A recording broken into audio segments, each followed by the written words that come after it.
Okay, so I want to give my first impressions on the anime, which it has an extremely long name. I just shortened it down to N-World, but the name is like, what do you do at the end of the world? Are you busy? Something there. It's a really freaking long name, but essentially, I just like to shorten it at N-World. Now, one of the things behind this series is the fact that people have mentioned, and it was one of the reasons why I picked it up, that it was a really high contender and competitor to ReZero, and you guys know I love the ReZero, and ReZero was pretty freaking awesome, so I was like, hells yeah, I'm gonna check this shit out. If it was like a competition thing, that means that it had to have some sort of quality to it. Now this first episode, the first minute or two where it was kind of teasing all this crazy shit, this girl is jumping out of a plane and there's people bloody there and it's just completely chaos. I'm like, wow, what a way to start. Really hyped shit. And then we get into the actual meat of the episode. The main character, I believe his name is Willem, however you want to pronounce it. Pretty much he meets this girl with blue hair. Honestly, I can't pronounce her name. A lot of the names in here are really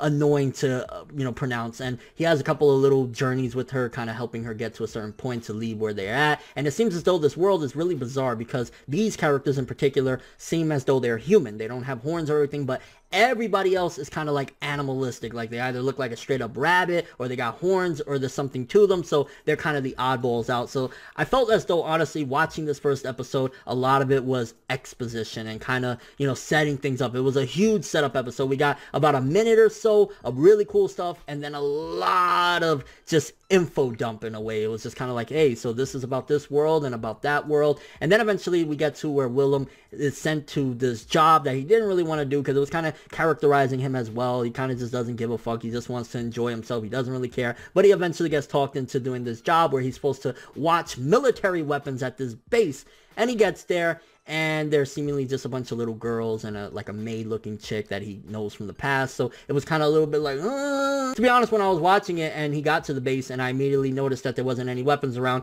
I pretty much could put two and two together very easily. And I saw, oh, okay, so the weapons or the things that he's guarding isn't really, military machinery or anything. It's these kids and these people at this particular place. So it wasn't anything like, oh shit, what's going on here? I kind of could foresee that from the moment he got to the base. And honestly, with this episode, I felt as though I'm going to give it the huge benefit of the doubt because ReZero's first episode, the very first episode before we actually got really cool shit going on, was very similar to this. It was a lot of setup and info dump and getting used to the world and world building and all of that stuff because that's what this episode encompassed, to put it blunt. Like, it just really was a lot of info and building things up. Not necessarily a bad thing, but for a first episode, I feel as though the reason why they had that first scene with all that crazy shit going on was because they knew majority of the rest of the episode wasn't going to be a big bang or anything exciting like that because it was really building up. So from what I've heard, and again, I'm going by word to mouth, I am going to continue with a couple more episodes. I'm going to give it the benefit of the doubt because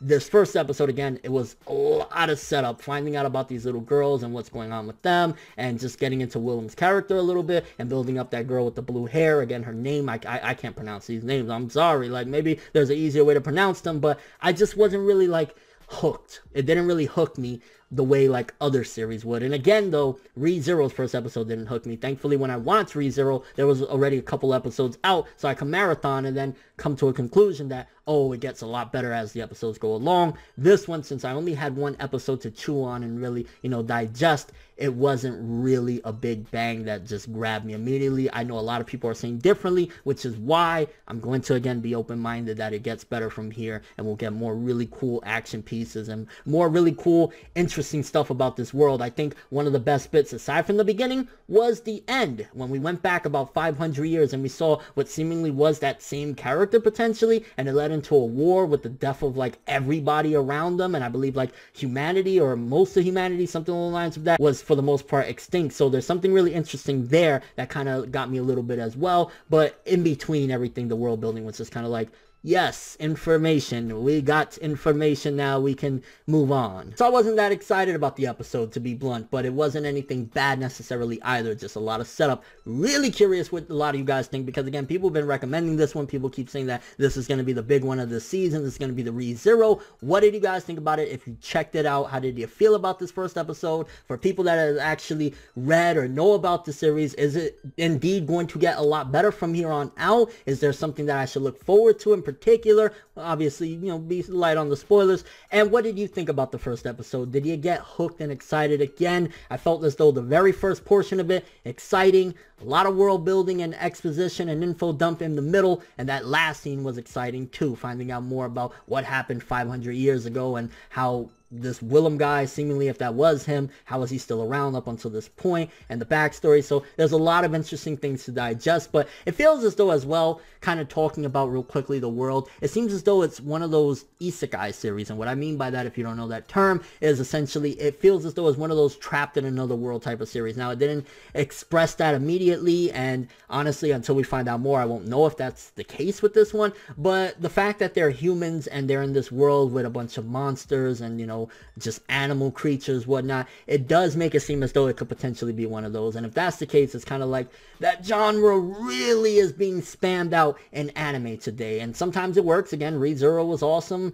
Sword Art Online had some good moments at the very least. I know people hate the shit out of Sword Art Online. I thought it had some pretty decent moments in, you know, the beginning of season 1, and SAO2 had some pretty dope stuff as well. But it's like this genre, Log Horizon, a lot of these series are doing this, so it's kind of like it has competition, and I guess maybe that's one of the elements as well that kind of wasn't grabbing me, is the fact that it felt like, oh, seen stuff like this before. Oh shit, that's very similar. You know, they're in maid outfits. Hey, seen that a billion times, which there's nothing wrong with that, but it needs to show me a little bit more than what I've seen already in this point. At the beginning and end was cool. Let's get moving. I think the setups was more than enough. As long as episode 2 doesn't focus in on the same things that episode 1 did with setting things up and understanding things, it'll be golden, and it could be great, and it could do some really awesome things, because I see potential. I see potential in the beginning. I see potential in the end. It was just kind of like, yeah, I didn't get enough of a grasp of what this series is really gonna turn into as it develops throughout the series. So kind of wasn't really digging it that much, to be fair. But again, curious what you guys think. Overall thoughts of this first episode. Are you looking forward to it? If you haven't seen it, based on what I've said in this video, are you not gonna see it? Are you gonna check it out anyways? Maybe, you know, the ending scene about going hundreds of years and this character still being around is something intriguing, or maybe the opening, because again, if you watch the first minute or two, you might like that portion, and maybe we'll get to that at some given point in the near future. I guess quickly, let's talk about the music from this first episode, because there was a couple of good soundtracks as well. I think and I know a lot of people don't really focus mainly on music when they're watching these episodes of, you know, new seasonal stuff, but it did have some really nice music, so that was something to boot as well. Art and animation was pretty too, so it had even the aesthetics on lock. I can't deny that as well. Bluntly, again, I really wasn't hooked in. I wasn't really into it like that. I like certain portions, but it's like I want something more, and I'm hoping the next couple episodes really grab me until I decide, hey, I'm liking it, or hey, it's not for me. But that's all I have for this one. Thanks for watching. Hope you enjoyed. If you liked anything I had to say or enjoyed the video, drop me a like. I'd greatly appreciate it. And if you want more from me, make sure to subscribe. Follow me on Twitter, Instagram, and stalk my Facebook to get more when the video ends. I'm ForneverWorld, and as always, people, have an awesome day.